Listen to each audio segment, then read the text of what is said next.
So, how do the 4 rules relate to this prophecy as we wrap up? Well, the 4 rules of sequence, fulfillment, language, and time. I'm going to walk through how each of these applies to this prophecy really briefly here.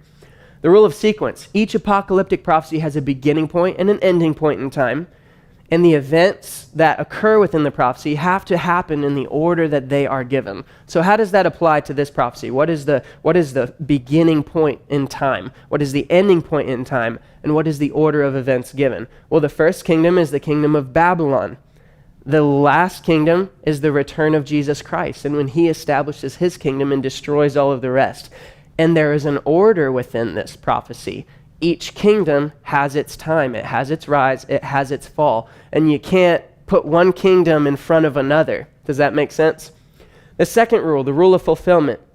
A prophecy or prophetic element within a prophecy is not fulfilled until all of the specifications are met. And this includes the order that God gives. So how does that apply to this prophecy? Well, there's some elements that have been fulfilled.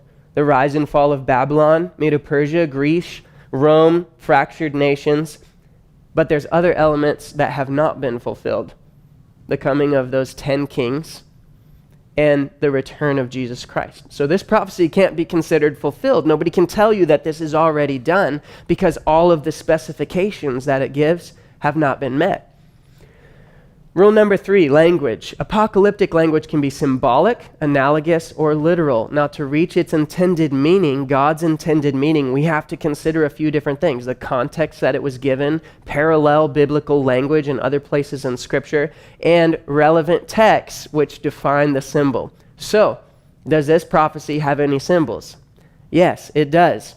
There's symbolic language used. How do we know? Because I tell you that things are symbolic, or somebody else tells you that it's symbolic? Because the book of Daniel says that these things are symbolic. He says, I gave you the dream, now I'm going to give you its meaning. And he says, the head of gold, you are the head of gold. You are the king of Babylon. After you, another nation will come. That is the chest of silver. You see what I'm saying? The Bible interprets this on its own. And then the last rule, the rule of time, actually isn't used in this prophecy, so you don't even have to worry about it because there are no time periods that are actually given. And so this rule only relates if there's numerical time periods that God gives in prophecy. So those are the 4 rules, and that is how they apply to Prophecy 1, the Metal Man, Daniel chapter 2, verses 29 through 45. Join us next time as we dig into Prophecy number 2.